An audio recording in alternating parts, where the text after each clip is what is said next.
This is a re-upload of a video that I did many months ago, but the NHS put in a privacy complaint against it, so I've got to make a new one. So yeah. What's up YouTube, Michelle here, and in this video, which is going to be a long one, I'm going to be talking and giving some emotional and practical support to what happens when you're fobbed off and told it's not a crisis by the mental health crisis teams in the UK. Just today I've had a very bad dealing with them and I've deleted the number and I won't be using them again. My main advice, and first and foremost advice, is don't use them. And it's going to sound, a bit, bad, or it's going to sound blah, blah, blah, blah. If you actually want to feel better, and if you actually feel like you want to move on in your life, the UK mental health crisis teams are not the people to be dealing with. They've rapidly got so bad that they've made headlines across the UK of sending people home with, serious self-harm scars, with discharging people who've then gone to kill themselves the same day, such as my friend Sally Mays, God bless her soul. So yeah, they're not the first and foremost people I'd speak to in a crisis. I would recommend other people, such as the Mix UK, which not just for mental health, but they give alternative options. So if you ring them and say, look, I don't like the crisis team, they're not very good to me, they'll give other options. Like, they've got a list of separate phone numbers for your area. It's like a directory, but it's for all sorts of different things. Like if you rang up and said, look, I'm homeless, but I've got this issue, they'll accommodate all the issues. They're very, very good service. I've put all these numbers in the link in the description. Another good service is the Samaritans. I know some people say that the Samaritans are not good or etc., but we need to understand that these people are not paid. They volunteer to help other people. They work shifts and they do a good service, because if it weren't for them, the Samaritans wouldn't exist.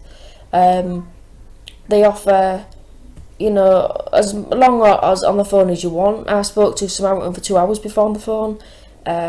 They listen and they don't offer advice, but they offer empathy and compassion, which sometimes is all somebody needs, because you won't be getting empathy or compassion from the mental health crisis team. These people are robots, and the reason why I'm telling people that you shouldn't be using the mental health crisis team if you're really feeling like you want to talk to somebody, because they actually will make you feel worse. I lost a friend in 2014 that had, spoken to the crisis team and actually saw them and actually asked for help the same day she was found hung, because the crisis team had said that she wasn't suffering from a mental health problem and she didn't need support. She was found hung about 4 hours later. That's available to read.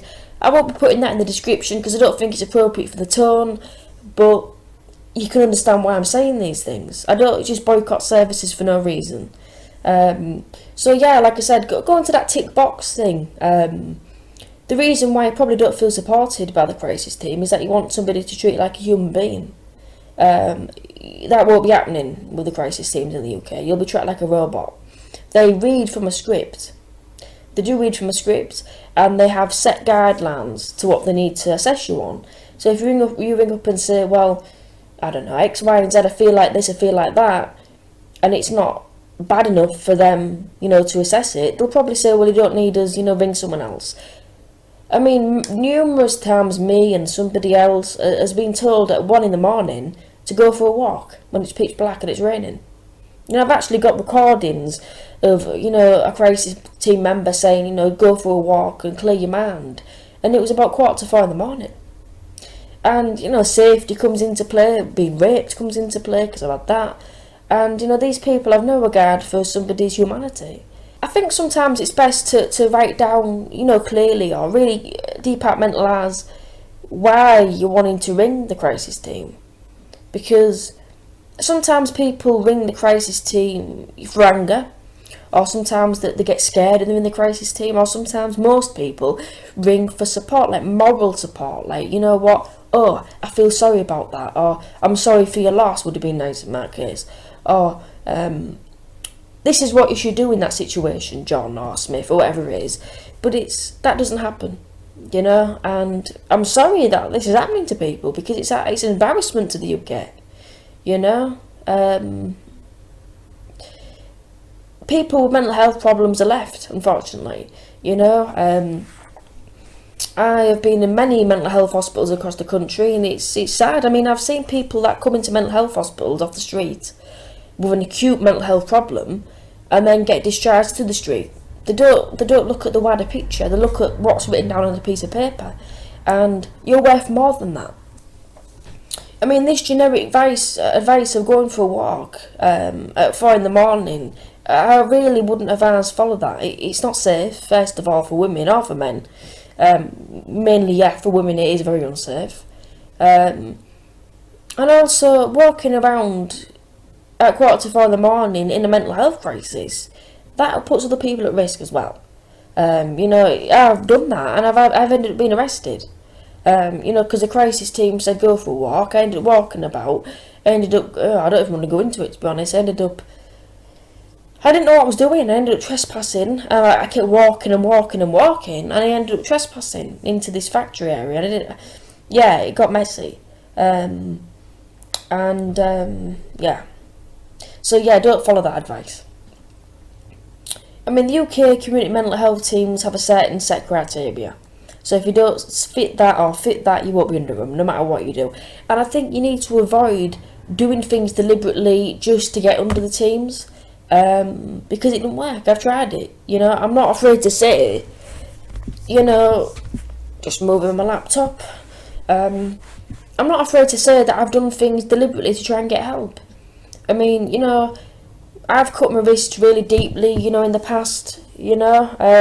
Don't know if you can see that there. Yeah, I've cut my wrist really deeply in the past. I've taken severe overdoses to try and get immediate help. And it's ended up worse. I've ended up in a prison cell, I've ended up in police custody, because this is what they do. I mean, the crisis team like to delegate. About 3 weeks ago, I was having a flashback about my friend's death. I was sitting in the bath with a razor blade to my wrist. I rang the mental health crisis team. I can't remember who I spoke to. It was a woman in Leeds. And she basically said, right, I'm going to call the police, and she put the phone down. And the police turned up and basically said, "News in the crisis team." And I said I've already rang them, and they immediately said they were going to ring you guys. See? You know, this is what they play, you know, pass the parcel with people until they get bored and stop ringing, which I have. And it shouldn't be the case, and it's absolutely the wrong tactic for people to use, because it's absolutely dangerous. You know, because it's playing Russian roulette with people's lives. You know, you're making them so sick of not getting the help that they actually give up. Is a terrible way to treat people, and you don't deserve that. And I'm fucking sorry that you've actually come to this video, you know, because it obviously means you've not had a good experience with the crisis teams, and I'm sorry about that. And you know, that's why I make these videos. I like to relate to people. I like to, you know, let people know that you're not the only one that this is happening to. The UK's shit, and there's nothing. I mean,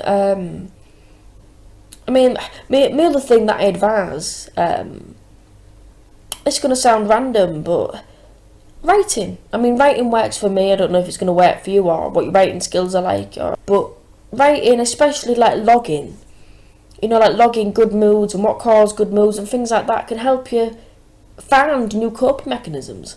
You know, like I knew that having a bath and having, you know, hot water around me, washing myself, certain scents or like links and things like that really helps me. But you might not know what helps you until you write it all down and start tracking it.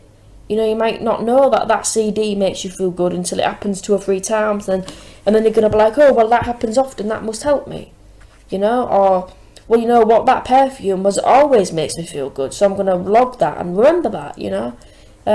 Obviously, I'm going to say this, if you've slashed yourself seriously, if you're at risk of bleeding to death, if you've taken a severe overdose, obviously I know you don't want to ring an ambulance, because I didn't want to ring an ambulance. All I wanted to do was get in front of somebody who said to me, look, I'm really sorry, Michelle, I care for you, and I'm going to be here for you. That's all I ever wanted to hear. It never happened, so I gave up. So, you know, obviously if you are bleeding, if you banged your head, if you've fallen, if you're jumping off a bridge, whatever you're doing, you must ring 999. That, obviously, I need to say it, and I strongly urge you, if you've cut yourself, if there is a risk you're going to bleed to death, if there's a risk of loss of life, you need to ring 999. You don't need to ring the police, you just need to ring an ambulance, or 111 if you don't even want to ring 999, and say you're bleeding to death, or you're dizzy, or you're going unconscious, because, you know, your life is precious, you know, and if you die, somebody somewhere is going to miss you. You might not have friends, you might not have family, but someone somewhere will miss you. Even if it's just a YouTube follower, even if it's somebody down the street, that's still a life. You know, you're going to affect someone else's life. I'm not calling you selfish. You know, I don't think suicide's a selfish act at all. You know, I think it's a means to an end. You know, people go through pain and they end pain. People are, you know, you're forced into this world, and I think it's your choice to leave it. But my main advice is that 9 times out of 10 you won't want to die, and if you look back at this in a couple of weeks, 1 month's time, you'll thank me for saving you.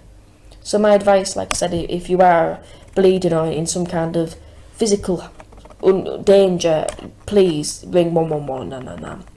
If you know, Jack Smith, you know, Mary Bell, you know, Samantha Thompson, if you've been let down by the crisis team, I'm really sorry. Most people are, and I strongly advise you to subscribe to this channel, you know, not just for, you know, to make my YouTube followers look high, although that's cool.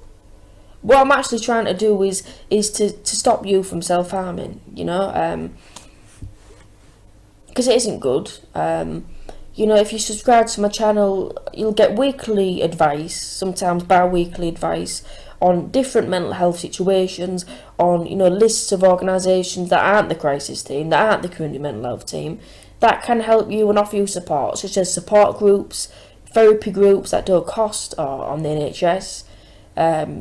There's support services that come to your house and help you with finances, that help you with isolation. There's a lot. It is hard to get into, and again, there's boxes and bureaucracy, but I'm going to try and help you get the help. You know, you might not know me, but I care, you know. I've lost many friends to death. I've seen things that most people won't even imagine, and I want to help, and I will help forever, you know. And until I stop breathing, I'm going to help people, because I love it. So yeah, that's all I can say about the, in inverted commas, crisis team. The bottom line is, it isn't a crisis team, it's a bunch of robots. I wouldn't be surprised if you actually got through to a robot. You know, something like, hello, what is your date of birth?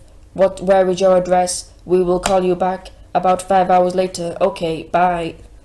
That sums it up, what it sounds like when you ring the crisis team. What? No, I am a real person. Maybe we have a bad connection. I'm sorry about that. Oh, that's crazy, Esther. You just sound so much like a robot. I am a real person. Maybe we have a bad connection. I'm sorry about that. Yeah. So yeah, my advice is literally to really love yourself. You know, I know it's hard to do when you're staring at a razor blade. You know, thinking, why did he or she leave me? Or I'm hearing voices, or I feel like whatever you're going through. I can't even imagine what you're going through. You know, I only know what I've been through. You know, and I've lost people, I've been raped, I've been abused by workers, I've been in scandals, and the crisis teams have never helped me. The community mental health teams have never helped me. I've helped myself, okay? And I got myself university, I got myself A-levels, I got myself a degree almost. I made friends, I tried to date somebody. I, you know, got myself a nice house. You know, nobody was holding my hand, and nobody ever will. Could talk about the crisis teams for 20 years to infinity. So yeah, I'll like I said, I've put a lot of links in the description to this video. If you've liked it, give it a thumbs up, but hopefully it's helped somebody. That'll make my day, you know. Please comment in the sections if you've actually found anything in this video helpful. It's been a rant, really, but like I said, I'm not in the best of moods after what's been said to me tonight, but it's been logged and I've put a complaint in. So yeah, A,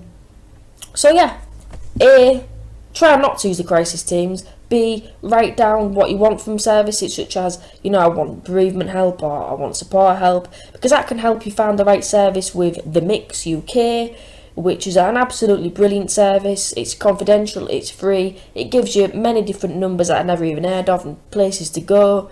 There's the Samaritans, which are an invaluable service, God bless them. And YouTube, Facebook, Twitter, Instagram, they've all got support groups on them. Utilise them. Don't use the crisis team as much as possible. Stay safe, God bless you all. It's been Michelle, and until next time.